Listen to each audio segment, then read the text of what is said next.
Good morning, everyone. Thank you for joining the webinar. We shall wait for a couple of minutes more for the other participants to join in. Thank you.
Yeah, Mona Lisa, I think we should start now. Okay, Rita.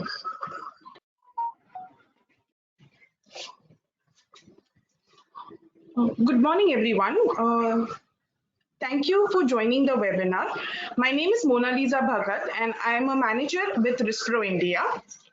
I would like to give you a brief overview of our company, Riskpro India Ventures Private Limited. Riskpro India is a risk advisory consulting firm. We are in business for more than 10 years, serving more than 525 clients. Our main head office is in Mumbai, and we have presence in 7 other cities. We are a team member of 65 plus, having 10 plus strategic partners. Riskpro has 5 main business verticals: risk advisory, IT advisory, trainings, technology, and recruitment. In risk advisory, we conduct internal audits, internal financial controls, ERM and risk assessments, branch audits, SOPs, and more. In IT advisory, we conduct GDPR compliance, SSAE 18, PDP reviews, HIPAA, 21 CFR, and many more. With respect to training, we conduct in-person and online trainings on topics like ERM, risk assessment, anti-money laundering, anti-bribery and anti-corruption, information security as per the company requirements. With respect to technology, we provide software for legal compliance management, internal audit software, third-party risk management software, and more through our technology partner firms. In recruitment, recruitment, we provide full-time and part-time internal auditors and virtual risk managers for audit and risk requirements. Today's webinar will be for 60 minutes, out of which 10 to 15 minutes will be for the question and answer session. During the webinar, all the participants will be on mute mode, that is listen only mode. If participants would like to ask any questions, would request them to write in the questions tab, which will be answered at the end of the webinar. If the participant is facing any difficulty in viewing the screen share or listening to the speaker, would request them to kindly re-log in the webinar. If the issue continues, kindly drop a message to us and our technical person will look into the same. Today's speaker for the webinar is Mr. Yatish Mamnia, who is the founder and partner of Integrity Matters. Integrity Matters is a specialist provider of third-party whistleblower hotline services to leading organizations. I would now like to hand it over to Mr. Yatish.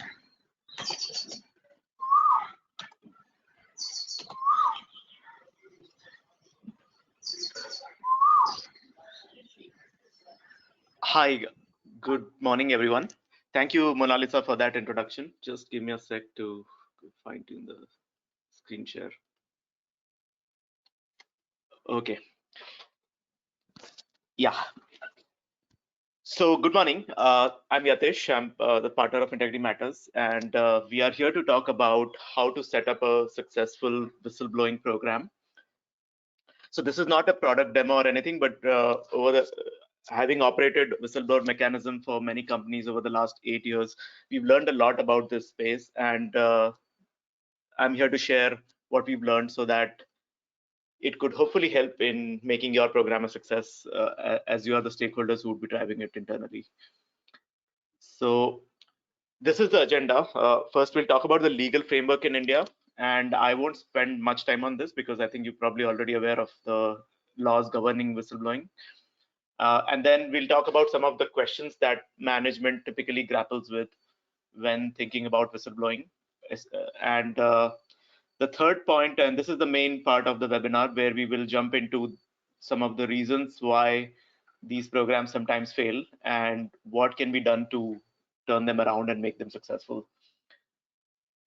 Then we'll talk about what you as internal auditors or management can do in the light of these issues, or how can you ensure the program to be successful.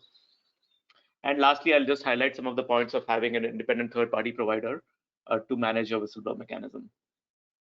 So in terms of the legal framework, it started with the Companies Act amendment in 2013, requiring every listed company to have a vigil mechanism. Sorry, one second, I'm just trying to minimize this window. Okay.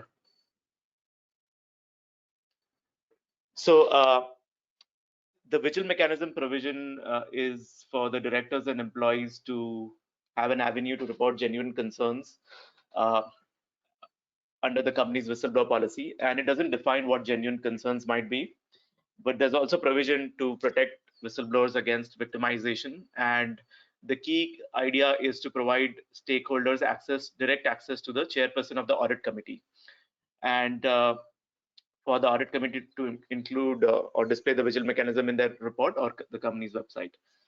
It also requires independent directors to ensure that the vigil mechanism is adequate and functional, and people using the mechanism are not retaliated or victimized. There is also provision for companies to act against false complaints and so forth. But whistleblowing typically goes beyond the law, and the legal framework again leaves a number of questions, like how do independent directors arrive at an assessment of what is adequate and functional? How do you protect whistleblowers from victimization? How do you act against complaints in bad faith that are anonymous? And what is the role of the board or the vigil committee or the whistleblower committee or the audit committee in this context? And how do you respond to complaints? So a number of things are still unanswered, and companies are figuring out their own way to deal with these questions. And the law is also silent on the aspect of anonymity. So this is derived from the SOX regulation in the US, but there are some differences, and one of them is that the vigil mechanism provision does not require anonymity. So, but like I said, this topic goes beyond the law, and there are different angles to it. So there is an angle of ethics, typically driven by the board or the senior leadership, and implemented by human resources, internal audit, or some companies have a dedicated, company ethics counselors, especially in the Tata Group. Then there's a compliance mandate, typically driven by the compliance department or the risk department. And there is a corporate governance angle, which is typically driven by investors and independent directors or external experts. So there is the letter of the law and there is the spirit of the law. So therefore, just looking at the law and the legal compliance doesn't make sense, because you could just have when this provision came in, many companies just implemented had a whistleblower policy on their website under investor relations, corporate governance, where they had the postal address of the chairman of the audit committee, so somebody can write a letter to the chairman, or there's an email ID typically where people can write an email. But these channels are often not very accessible or convenient to use, or the effectiveness is not as much, as because you're just complying with the letter of the law here. And one other point I wanted to make about this is, when we talk about whistleblowing, especially in this webinar, we are talking about internal corporate whistleblowing. We are not talking about external whistleblowing. And this difference is important because you have movies being made on whistleblowers, and there are newspaper articles every day. What those refer to, so external whistleblowing or public sector whistleblowing pertains to disclosures made in public interest to the regulators. So if somebody writes a letter to SEBI or US FDA or whatever, then that's public sector or external whistleblowing. What we are talking about is internal whistleblowing, that's internal to a company, where the goal is for the leaders to detect or come to know about any issues pertaining to any violation of your code of conduct or any policy or law. So these are internal matters that are under the purview of the whistleblower policy and not external whistleblowing. Now, in the next part, let's look at some of the questions. When thinking of whistleblowing, management grapples with certain questions or challenges, and let's look at what are the typical concerns that management has. So firstly, management typically is concerned about the potential for misuse. So when they think of whistleblowing, one of the reasons that they may not invest in a robust program is the fear that this mechanism could be misused. And or there's a sense that anybody can say anything. So how do we control that, especially if you're allowing anonymous complaints?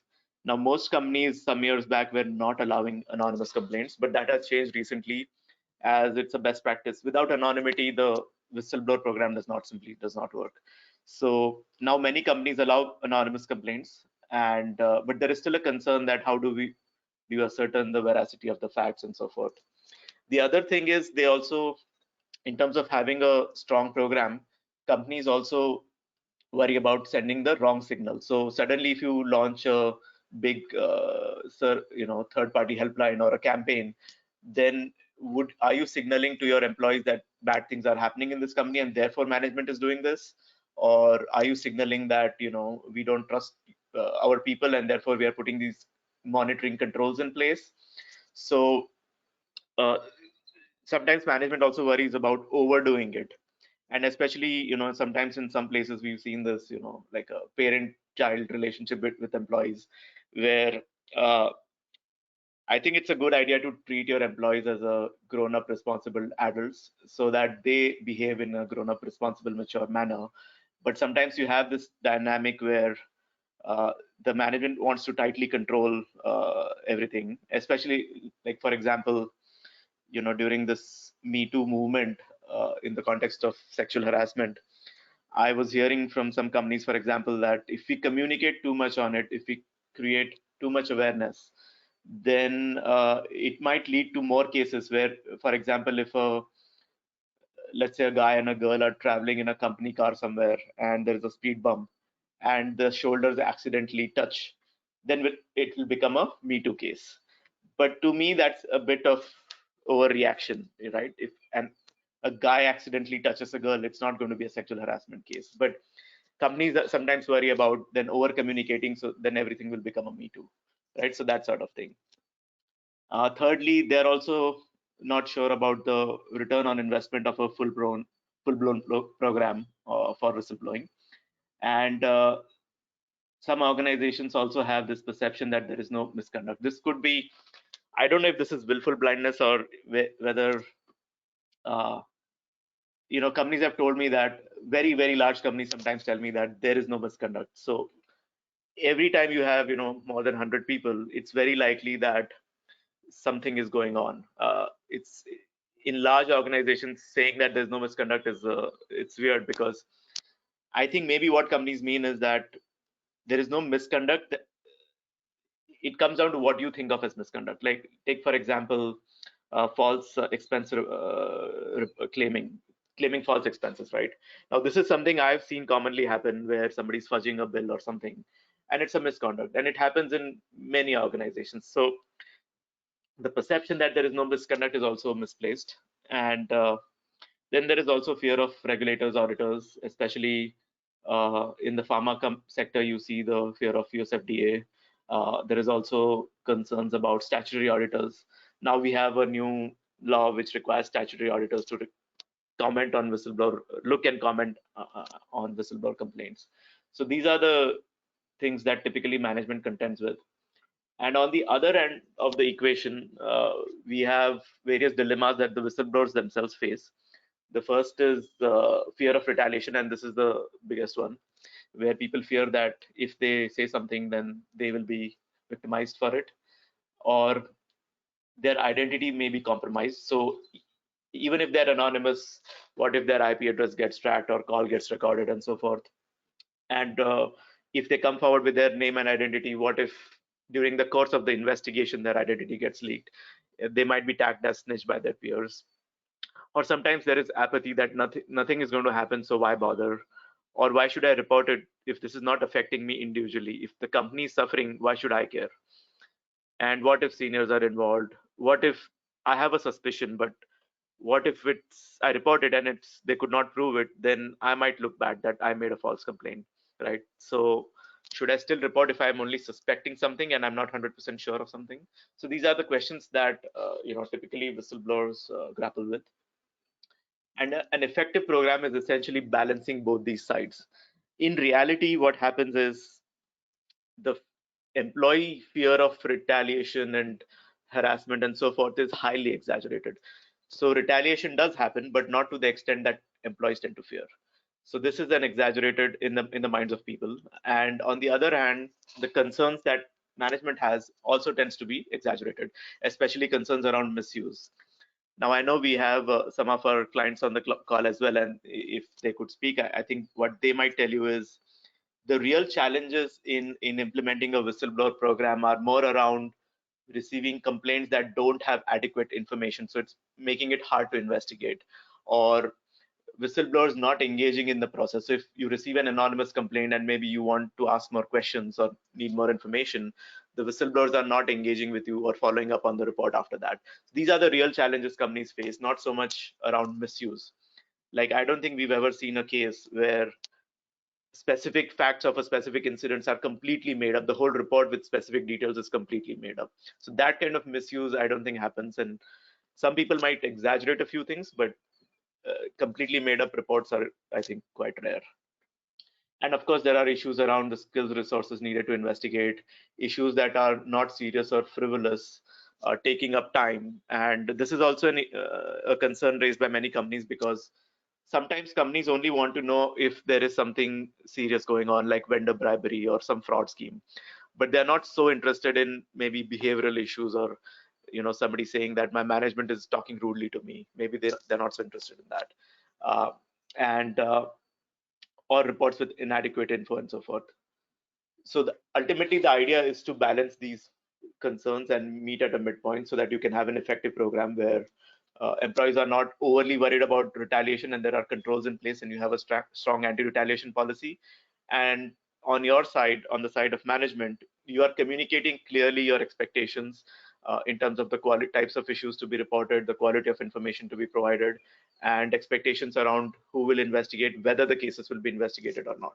So ultimately, you need not investigate all the cases that you receive, right? Depending on the merit of the case, you can always pick and choose what gets investigated. So there are ways to deal with all these issues, is what I'm saying. And coming down to the red flags, so this is the main part of this webinar, and we'll look at 5 main red flags, which is why typically whistleblower programs fail. But before we get into this, we first need to define what is a successful program. Only if we quantify a successful program, we can then assess whether it has failed or succeeded. So one way to quantify a successful program is to compare your whistleblower data with global benchmarks. And these are some of the medians that you might want to think about. So the first one, and I think the most important one, is report volume as a percentage of your workforce strength.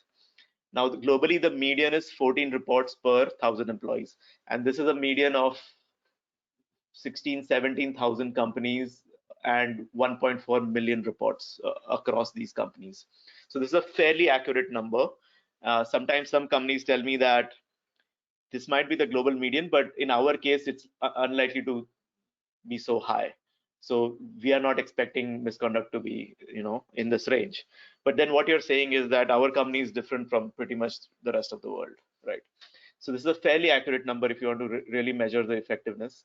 The other is the average report volume, which is 34 reports per 1,000 employees. There are companies that receive vastly high number of reports compared to the median, and therefore the average gets skewed, and it's 34 per 1,000 employees. The third metric is the anonymous reporting rate. So globally, 59% of the cases in 2020 were anonymous, and this number, all these numbers keep varying year to year in a small way. If the rate of anonymous reporting in your company is higher than that, then that could also signal employee mistrust of the channel. So you can use these metrics in a number of ways to derive insights about your own program and understand the gaps. The next is follow-up rate of anonymous reports, and this is important because if you see, whenever you receive an anonymous complaint, globally 36% of the time, the anonymous reporters will follow up on the report. And so those of you who are a little maybe concerned that the reporters are not engaging after making the initial report, this is the global median. And the overall substantiation rate. So substantiation rate is basically when you investigate a case, how many of those were found to be true and how many could not be concluded either way, whether they were true or false complaints.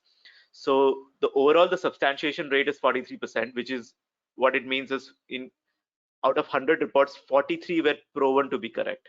The others could not be proven, which could go either way. And out of those, so that's the median. And among those, there's a breakup of anonymous and named. So if you see, anonymous report tend to be a little less credible than named report, but not as much as companies tend to think. So 38% of anonymous reports were credible, could be proven, and 50% of named reports were proven to be true or substantiated. Average case closure time, which is 40 to 45 days, and the difference of time between the incident and the reported on date is the median is 21 days. So this will help you get a bearing on where you are vis-a-vis the rest of the world. And I thought this was important to first establish a baseline before we get into failure and success. And then, so this is what I saw in Economic Times last year. This is whistleblower complaints reported by the Nifty 50 companies. And if you see the top 3 companies, Wipro, SBI, and Tech Mahindra, account for 70% of all the cases. Of course, I think they're also counting all complaints and not just whistleblower complaints in this case. And 31 out of 50 companies did not disclose how many complaints they received.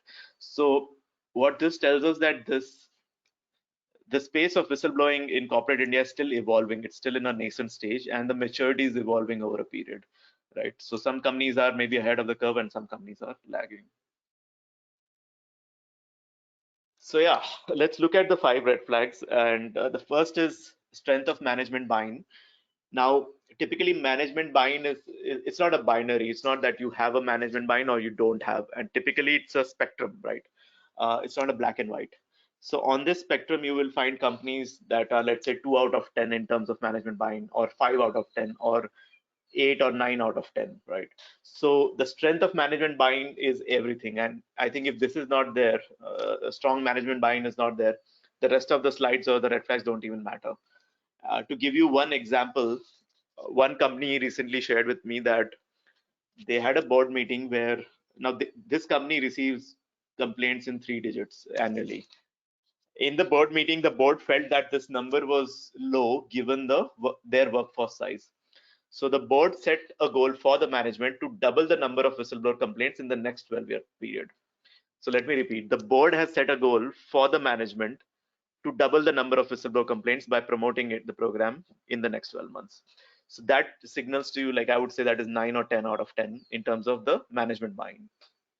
So the way to, some of the warning signs are if the program is poorly staffed, if there is rare request for whistleblower information from the leadership of the board, or if there is a belief among the management that no reports, no news is good news. And these are the warning signs that there is no buy-in from the management. And the solution is to actually give them a comparison of where you stand versus the benchmark. So that will tell them that, globally, this is the data and this is where we are. It gives you, it sets your perspective right on this. And there are a number of myths around whistleblowing programs that companies believe sometimes. For example, some companies believe that we have a open door policy. A C-level person once told me that anybody can walk into my office and we have an open culture. But practically speaking, for a worker in Gujarat to take a train, come to Bombay and walk into your office will not even get an appointment. It's not a practical view of things. It's a more idealistic view of things. So there are these myths that because we have an open door policy, if something wrong was going on, we would come to know about it. And I think that may not be entirely true because especially if you're sitting in headquarters, it's impossible to know what's going on across your spread out business.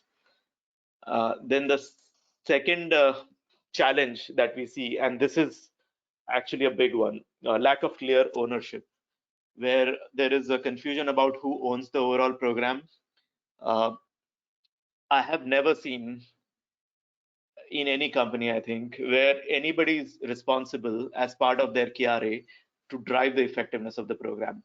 So even if there is a board mandate or the management mandate to make the program effective, if there is no person in your organization whose KRA says that the effectiveness should go up year on year, then there is no way I see it happening, because if it's not part of anyone's KRA, why would anybody invest time and energy into this?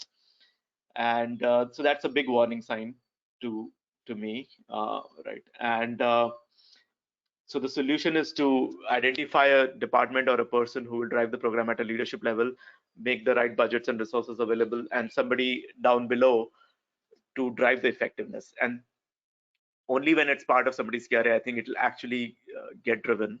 So what happens in a number of companies is they will have various systems or programs or policies in place, but there is no measurement of effectiveness, or there is nobody actually responsible for driving the effectiveness. So, and then what happens is 5 years later, when you look at the data, you feel that the program has failed because there aren't enough complaints or quality complaints. But who was driving it all these years, right? So that's also an important question.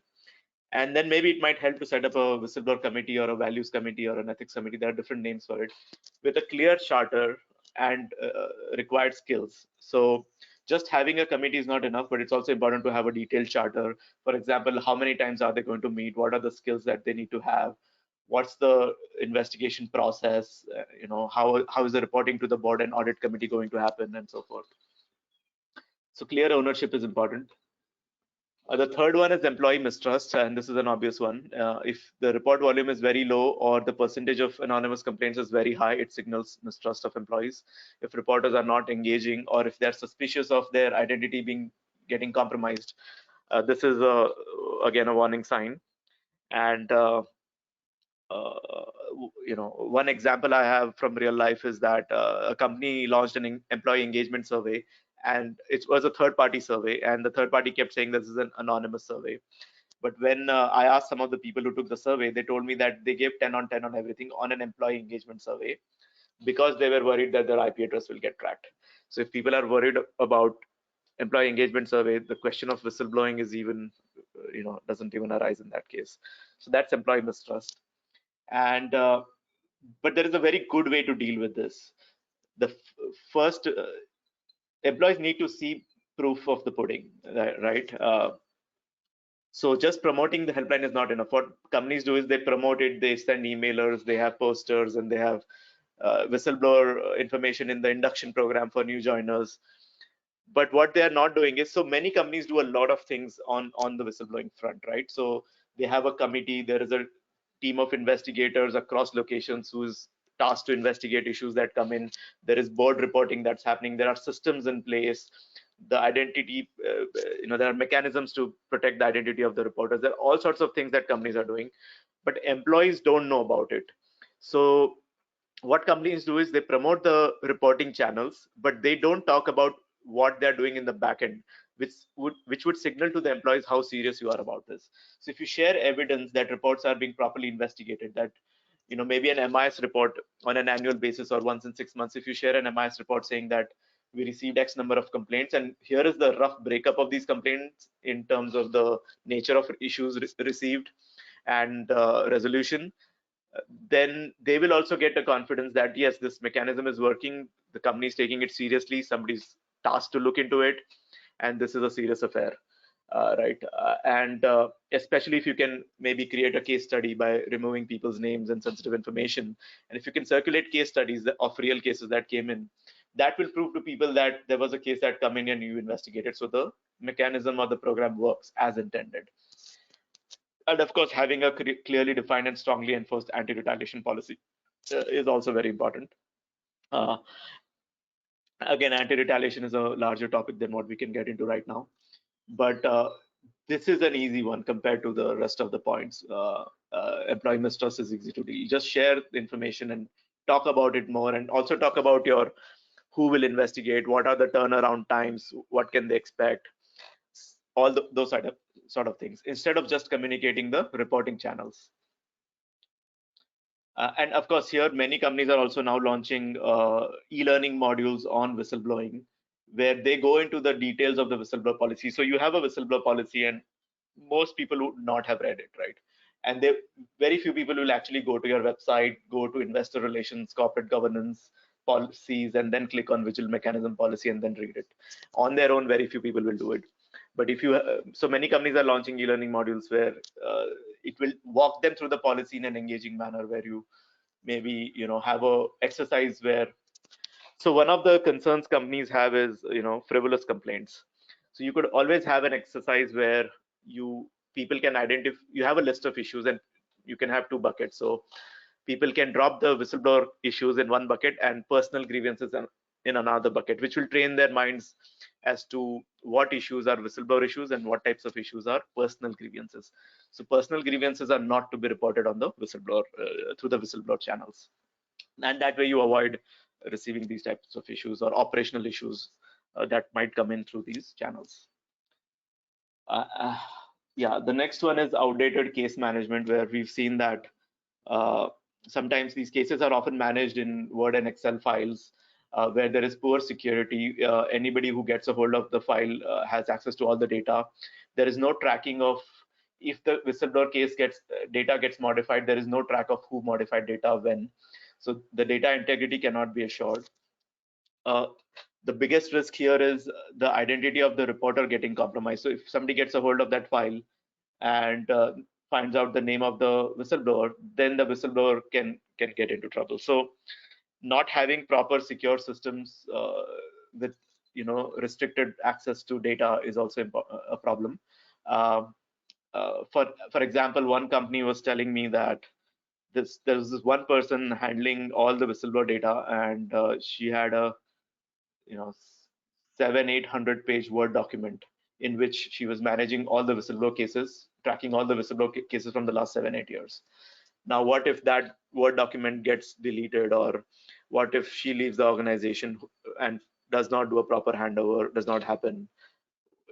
You might just lose a lot of data.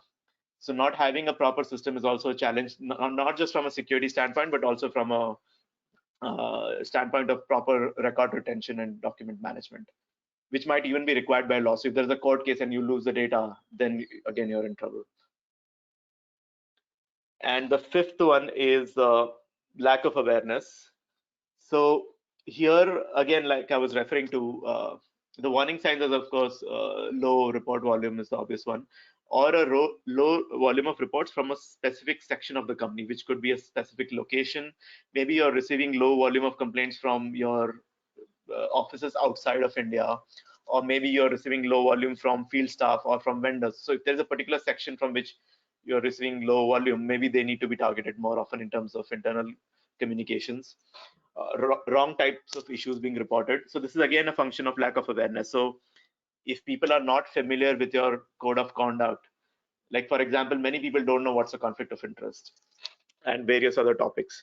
So if they don't know what issues fall under the purview of your whistleblower policy, they might end up reporting concerns that have nothing to do with ethics or compliance, right?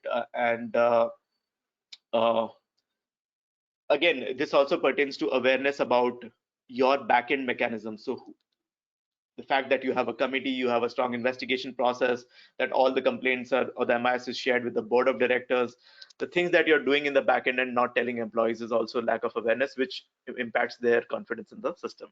But if employees really knew the effort you're putting into your whistleblower program, they will have a lot more confidence if you talked about it.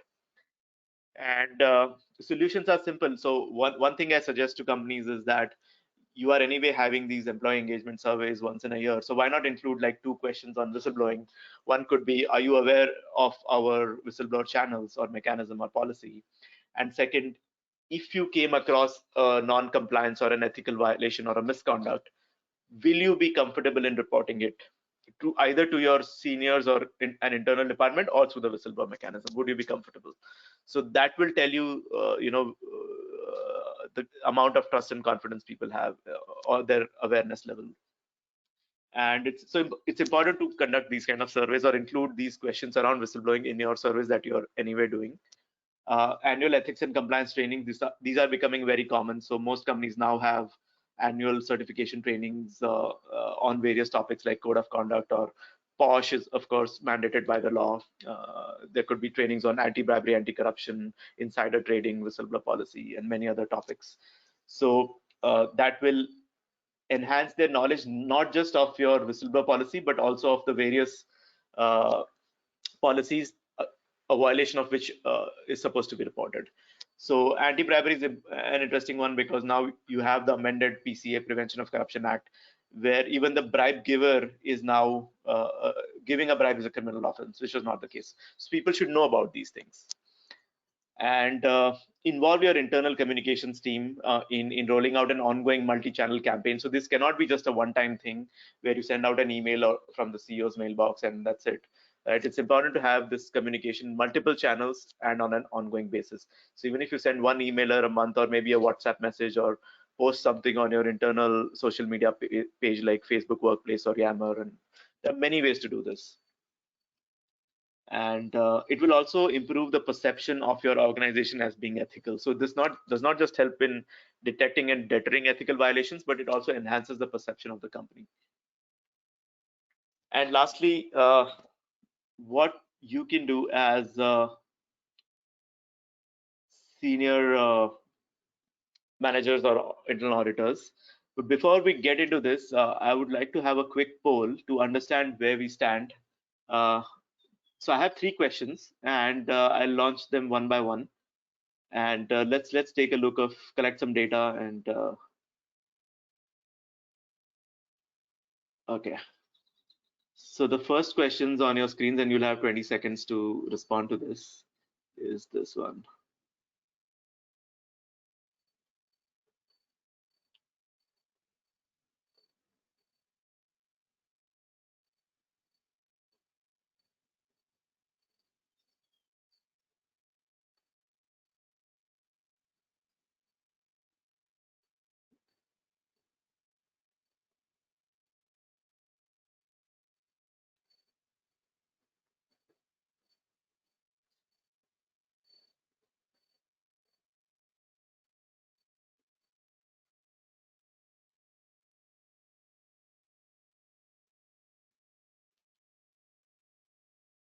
Okay, so sharing the results of this. So 59 of you indicated that there is someone in your organization whose part of KRA it is to drive the effectiveness. So this is good news actually. I was not aware, and this is learning for me. 41% of the companies said that no, they don't have anybody with measuring the effectiveness as part of their official KRA. So this is interesting. Okay. Moving on to the next question. And this is the next question.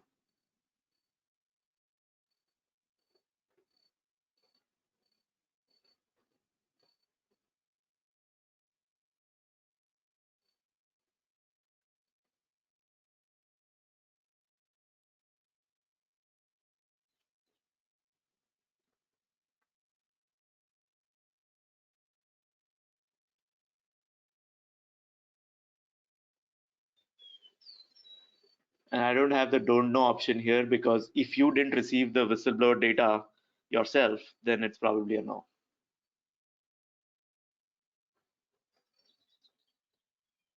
Okay, so closing this as well. And let's see.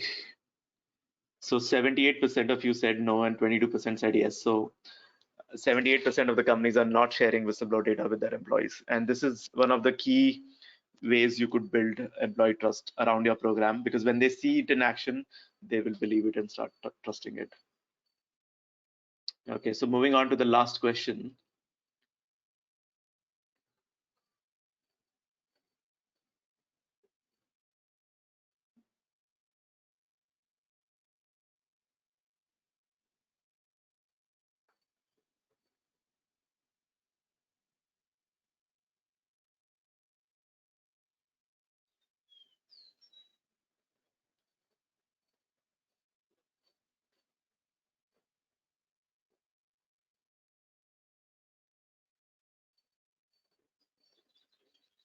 Okay, so let's look at the results here. Okay, so 67% said don't know, 33% said no, and nobody said yes.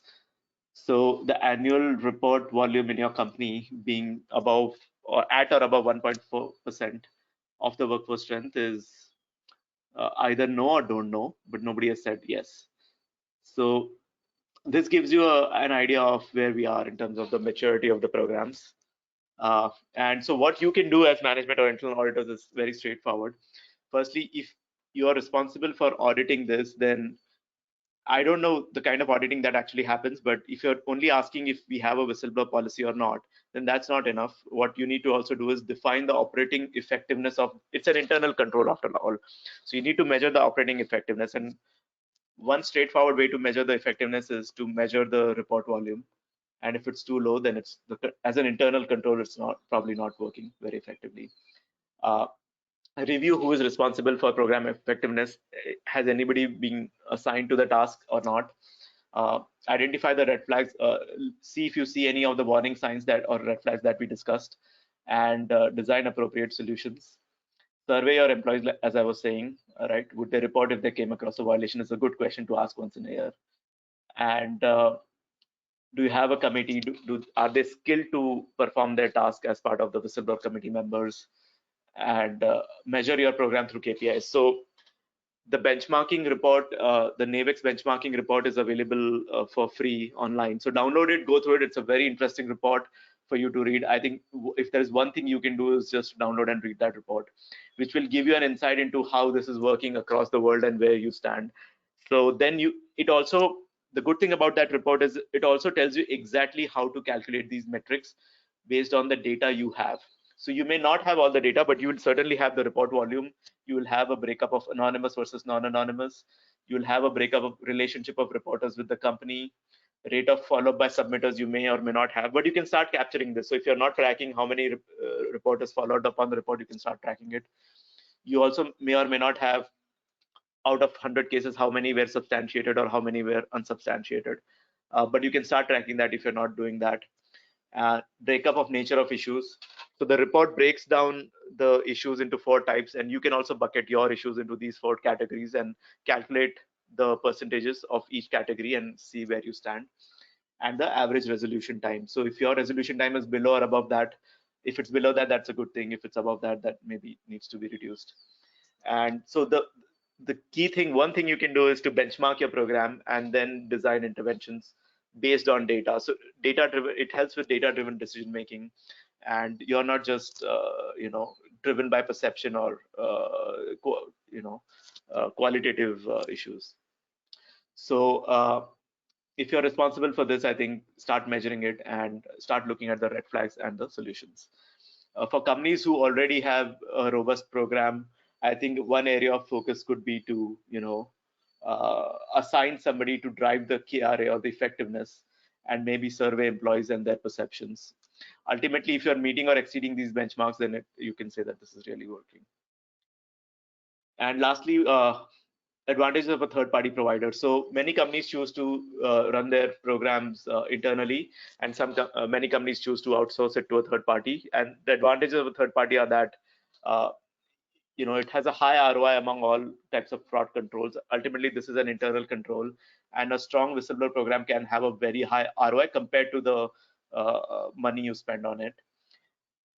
This is also one way where you can guarantee true anonymity. So it's very hard to assure anonymity in an in-house program, because even if you have internal email IDs or a website, people will always worry about their IP address being detected or tracked and so forth. So it's very hard to guarantee anonymity in in-house channels. And this is one of the key factors affecting the effectiveness of the program or the success of the program. Without true anonymity, this will never really work as intended. A professionally developed services for the fraction of a cost. If you start to build these systems in-house, it will be very expensive. It supports positive perception of the organization, the perception that this is an independent, third-party, neutral, objective system rather than an in-house system, which could be perceived as being, which could be perceived as having a conflict of interest. High availability, so you have a multi-channel system which is available 24/7. It can also be extended to your vendors and third parties who are part of your ecosystem. So the third-party system can cover your entire ecosystem and not just your employees. And third parties can also help you benchmark data and drive the effectiveness of the system and incorporate various best practices that we are always tracking. So these are the advantages, and this is the overall maturity cycle. So having a basic policy and basic access is level 1 maturity. Many companies are now actually at level 2, where they provide anonymity, multiple channels, coverage for vendors, third parties to report, a strong investigation process, training and awareness. So most companies, in 2013, most companies were at level 1, and now I think most companies are at level 2. And many companies are moving towards level 3, like this example of the company that I was giving, where the board has mandated that complaints should meet or exceed the benchmarks. So that's a level 3 maturity. And broadly, this is the breakup of the concerns we receive through our ethics helpline, as we call it. Many issues are behavioral issues, HR related. There are all types of issues that get reported. If done right, you will receive a range of issues in terms of policy violations, quality deviations, environmental health. Especially, I think the EHS issues have gone up in the last year because of COVID. We received a number of complaints around that and so forth. So this is a rough breakup.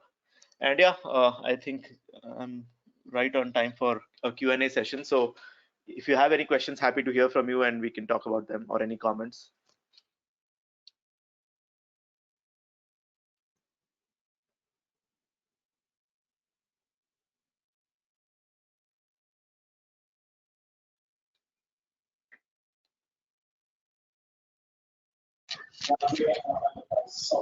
Mr. Yatish? Yeah. There are questions in the questions tab. Okay, I'm sorry. Okay. Somebody's sound is lost. Okay.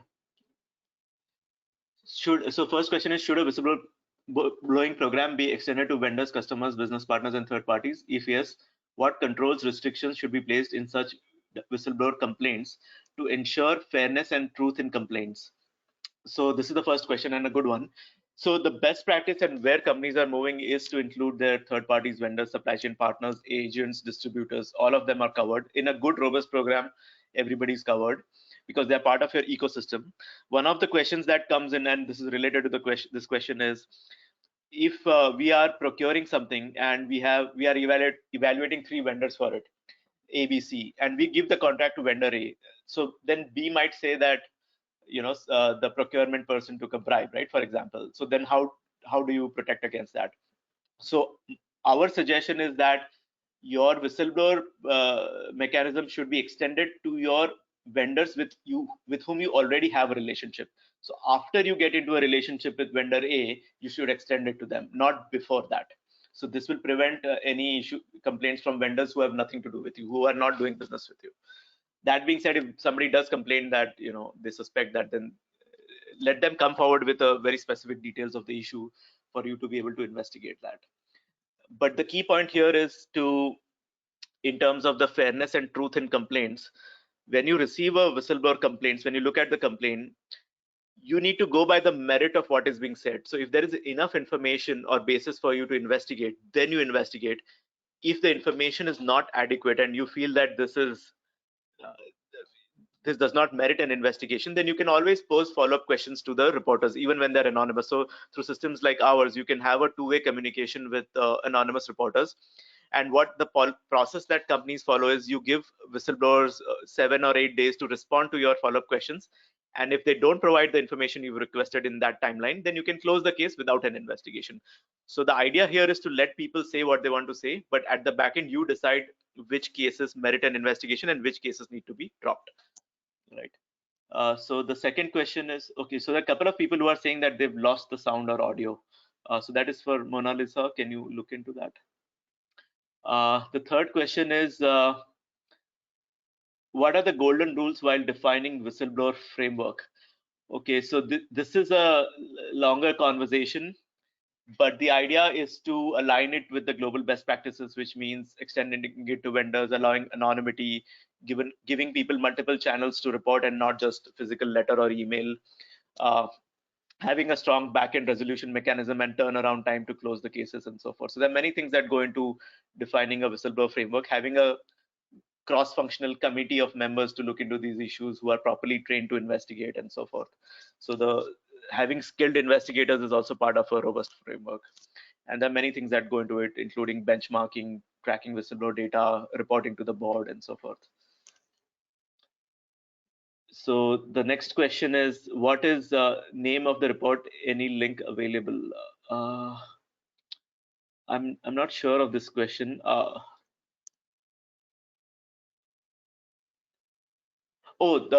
Sorry. Okay, so this is the NAVEX benchmarking report, NAVEX whistleblowing benchmarking report. If you Google it, you will come across a link to that. And the latest report is from 2020.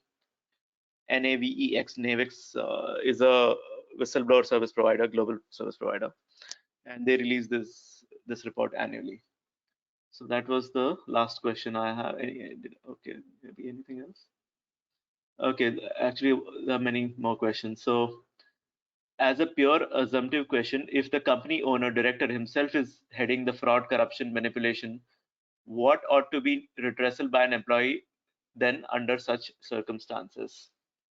So what to do if you believe your own owners or directors are themselves being corrupt? Well, your duty as an employee is to report it, and if there is a board oversight of the mechanism, what happens is in case of third-party systems like ours, if a whistleblower complaint comes in, then it cannot be deleted or modified or deleted from the system. So it will stay in the system. It maintains the integrity of the system. So if the board is maintaining an oversight or the audit committee is maintaining an oversight and you're a listed company, then that report will get highlighted to them, right? So, but your duty as an employee is to report it and let the company handle it. And company is not just the owner or the director, but the company is a larger group of stakeholders, which includes investors and directors and many other people. Can you share the link of the report? I would suggest that if you just Google it, it will come like at the first link, NAVEX benchmarking report, whistleblowing benchmarking report. It will come like at the first link. Then the next question is, during investigation, anonymous whistleblower mostly asks for the update of the investigation and conclusions. Should we update the whistleblower or not? Most definitely you should update the whistleblower. One of the critical success factors, and I did not go into those things, is closing the communication loop with reporters is critical. When somebody files a whistleblower complaint, the first thing you need to do is to acknowledge that we received your complaint. Thank you for your report. We will look into it and get back to you after further review. This standard message should go to all reporters. And when you close the investigation, you should also share some closure remarks. Maybe you can just tell them that this is closed. Thank you for using the system. You may not share all the details of the investigation, but you need to communicate and close the communication loop with the reporter. It's very important so that the whistleblower felt that somebody has heard their complaint, whether it was investigated or not. It gives them the sense that at least somebody listened to me, right? And that's crucial psychologically speaking. Environmental whistleblowers have inherent protections under multiple state and central environmental laws. How should companies handle such complaint against itself on environmental issues violations? This is also a good question. So one of the reasons to have a strong internal whistleblower mechanism is to discourage people or encourage people to report something internally first before they go to the regulators. So whistleblowers in these matters always have the option to go directly to the regulators or to social media or whatever. So if you have a strong internal mechanism that employs trust, they will first consider reporting it internally, and then when they don't get a proper resolution or if nothing happens, then they might consider reporting externally. So that's actually a business case for having a strong internal mechanism to encourage internal reporting. So you as leaders should and can have a first chance of responding before it goes to the goes outside the organization. So yeah, that's actually a strong reason to have a strong internal mechanism that people trust. Okay, what next? Good questions. How do we deal with conflict of interest management in alert processing? Okay, so conflict of interest tends to be one of the common kinds of whistleblower complaint. And I guess if you're asking how to investigate a conflict of interest, that's a separate topic on how to conduct internal investigations. But if you mean is that if the report is against the committee member or whistleblower committee member, then that's also a conflict of interest. And how do you deal with that? So if that's your question, then the answer is that the person against whom the complaint is made should obviously be excused from the investigation. And that's why it's important to have a cross-functional committee to investigate the issues, because if there is one person handling the whistleblower complaints and the complaint is against that person, then it becomes a conflict of interest. So the whole reason to have a cross-functional committee is so that to avoid such conflicts of interest. How do you compare the whistleblower policies in India versus other countries? So we had actually done a detailed analysis of whistleblower policies when the companies that came in 2014. We actually pulled out whistleblower policies of the top 500 BSE 500 companies, and we had done some analysis around that. And at that time, we found that most of the policies were very basic. Firstly, the nomenclature was very legal and threatening. It was not these were not welcoming policies. So we always encouraging using the right, putting it in simple English, not in a threatening legal tone that if you file a false complaint, we will, take action. And if there's too much focus on false complaints, etc., then it's a threatening tone. The other thing we noticed is many companies didn't allow at the time anonymous reporting or had very limited channels of reporting. So if you have an address of the chairman of the audit committee, the chances of people writing a physical letter to the chairman of the audit committee is very low. All right. And we also found that there was no like a good FAQ to address the concerns people might have and so forth. So at the time the policies were evolving, and over the years there is a maturity. We are of course seeing a lot of maturity coming in over the years. So every 5 years, if you measure the maturity, it's going from one level to the next. Now it's very common for companies in India to have a third-party provider, right? So that's a sign of maturity. So it's evolving. In the West, the SOX mandates anonymous reporting. That is also one of the main reasons why companies have third-party helplines. In India, because the vigil mechanism provision does not mandate anonymity, companies have a choice of flexibility in how they want to go about it. So there are these differences, but it's still evolving. Of course, it's not as mature as some of the Western countries. How does the experience in India compare with other countries, especially developed economies? So in the developed economies, the median data that you saw, 14 reports for every 1,000 employees, is quite high compared to Indian companies, in my view. Most Indian companies are far below the global medians that you saw in terms of report volume. So the main difference between India and the West is the adoption of the whistleblower channels in India, which still tends to be low, either and for various reasons, either it's the management buy-in or employee mistrust. So there are a number of reasons why this is still not as adopted by employees as it is in the West. Also, culturally in the West, they are very open about speaking up compared to India, where we have a more hierarchical work culture. That being said, there are companies with younger workforces, I think the speak up culture tends to be a little bit better. The next question is, how do the proposed private data protection legislation relate to whistleblowing? Can individuals or affected parties raise issues concerning data protection in whistleblower programs? Yeah, so whistleblower programs very much cover reports around violation of breach of any information security policy or data or any privacy violation. The new PDP is still not become a law, but I think it's in line with the 7-8 OECD principles of data privacy, and it's going to be aligned to the, not exactly aligned to the European privacy laws, but based on the same principles, focused on protecting customer data from misuse. The primary focus is on customer data, protection of customer data, and not employee data so much. That being said, the EU has come out with a regulation called EU Directive on Whistleblowing, which will be applicable to companies above 250 employees from December 2021, where any company with more than 250 employees has to have a whistleblower program as mandated by the EU directive. And from 2023 onwards, they need to have a program. Every company with 50 plus employees will need to have it. In India, we don't have any such regulation as of now, but the PDP is primarily meant to protect customer data from being misused. And in the context of whistleblowing, you're really talking about employee data. And this is again a larger conversation of protection of whistleblower data versus protection of customer data in the light of data privacy. When it comes to whistleblower data, the companies have the right to maintain it for as long as they deem fit, typically 7 or 8 years, because there could be a court case where they might be required to that data might be useful. So if you're an employee against whom a whistleblower complaint was made and you leave the organization, you cannot simply ask the organization to delete the data, because the organization might have a valid reason to store it. So if you look at the privacy regulations, the companies have the right to retain it for legitimate business purposes. I think there are a number of people are complaining about the voice issue or losing voice every now and then, something to look into. The next question is, if a whistleblower complaint is received on regulatory non-compliance, how should the regulatory team review the incident and be objective? In such scenarios, so firstly, if the complaint is on regulatory non-compliance, of course, your legal and compliance team will get involved as opposed to the human resources.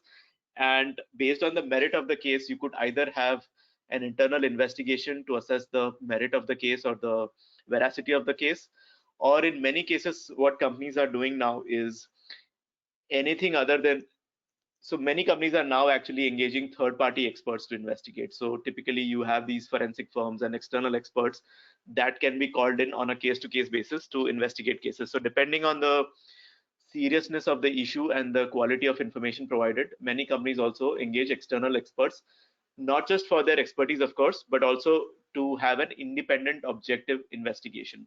Because sometimes if you investigate these issues internally, there could be a perception of the investigation being compromised. So you need to also have an independent investigation so that there is no bias in the investigation itself. But yeah, depending on the nature of the issue, if you have a skilled team of investigators, you could do it internally, or if you don't, then you should outsource the investigation. In a global next question is from in a global organization, there are multiple level of programs that look at complaints. Like HR will look at employee grievances, and operational complaints will be looked at by compliance department. In that scenario, how and where does the whistleblower policy sit, and what would be the scope and coverage? So the way it works, regardless of whether you're a global organization or not, is one department will typically be the primary owner. This could be human resources, this could be compliance, this could be internal audit, but they are the primary owners, and they will receive all the cases or do the initial review of any case that is received. Then depending on the nature of the issue, they will route the cases to appropriate functions. So if it pertains to legal or compliance, let's say HR is your primary owner, and if they receive a case that pertains to legal, they will then route it to legal. Or if it pertains to, let's say it's a posh case, then they will route it to the IC committee and so forth. So there is always one department that is the primary stakeholder, and they will review the case and they will route it appropriately. But it's also a good idea to have a periodic meeting of the whistleblower committee to review all the cases to make sure it's getting routed correctly. But yeah, your committee will always be cross-functional. Again, the next question is, in a global organization, there are multiple. Okay, this is the same question. Next question is having a whistleblower committee an RBI mandate for every organization, irrespective of the nature and size of the organization? What is it for the banking sector, cooperative or otherwise? So banking, I think it's governed by some of the RBI policies, and specifically the difference is if you are a listed company, then there are, or if you have 50 or more investors, or if you've taken an X amount of money, there is some definition. So above that threshold, you need to have a vigil mechanism. So this legal framework only applies to certain types of companies and not all companies. A small private company, I don't think there is any law that requires them to have a whistleblower mechanism or a committee. I don't think there is any law that requires having a committee. You could have a law which mandates a mechanism or a vigil mechanism, but a committee is a way for a company to handle the complaints, right? Not receive the complaints. And sectorally, I'm sure it varies, but RBI, I haven't taken a closer look, but typically it's governed by the Companies Act. Is having whistleblowing committee an RBI requirement? I'm not 100% sure on this, so I would not like to comment on this. On slide 11, next question, what is the difference between report volume and average report volume? So report volume, the 14 out of 1000 is the median report volume, which is like the midpoint. So if the lowest of all the companies, let's say you have 1000 companies, and if you take the center point, what is that median? And an average is basically you take all the reports and divide it by the number of companies from which the reports came. So that is the average. And median is more accurate than the average. So the reason the report focuses on medians is because it gives you, it weeds out the outliers. So let's say one company received 10,000 reports, that will skew the data, right? That will skew the average. But a median will just take the midpoint. So even if one company receives an outsized number of complaints, it will not skew the data. So median is more reliable than average because average includes outliers. That is the difference. And what else? Is this webinar recorded? Yes, it's recorded, and a copy of the recording will be shared by Risk Pro. Right. The next question is, should the whistleblowing committee comprise of in-house panelists or some external member as well? Now, mostly it comprises of internal panelists. In some cases, if you have like a third party, like a forensic firm or something, or a big four or something, sometimes they could also be involved in reviewing the cases and act as external ombudsperson. So some companies do have what is called external ombudsperson, and they will be responsible for reviewing and advising the company on all the whistleblower complaints. But most companies have internal committees. That being said, having an external ombudsperson is always a good idea on your committee. So if you are a 5-member committee, maybe one person can be an external ombudsperson to help maintain the objectivity and also bring the right expertise on the panel. Next question is, since many companies are working from home in the past 1 year due to COVID, do you see a drop in reporting of cases? So during the COVID pandemic lockdown, we've actually seen some types of cases going up and some types of cases going down. Especially we saw two types of cases that went up. One is concerns around health and safety in the context of COVID. So number of complaints around unsafe working environments where people were called to work in the middle of the pandemic without adequate protection. So that we got a number of those cases. The other was around people being affected by the pandemic on account of being laid off or something, and they felt that the layoff was biased or something, right? So a number of cases around those issues and HR issues around that. So we went through a tough time last year, and so a number of complaints around these areas rose up, while certain other types of complaints went down. But net it was more or less the same.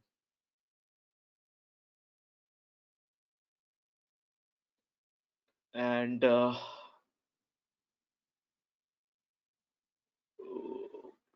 Gauri, I hope I answered your questions. If I missed any question, do let me know. Sorry, I didn't take them up earlier.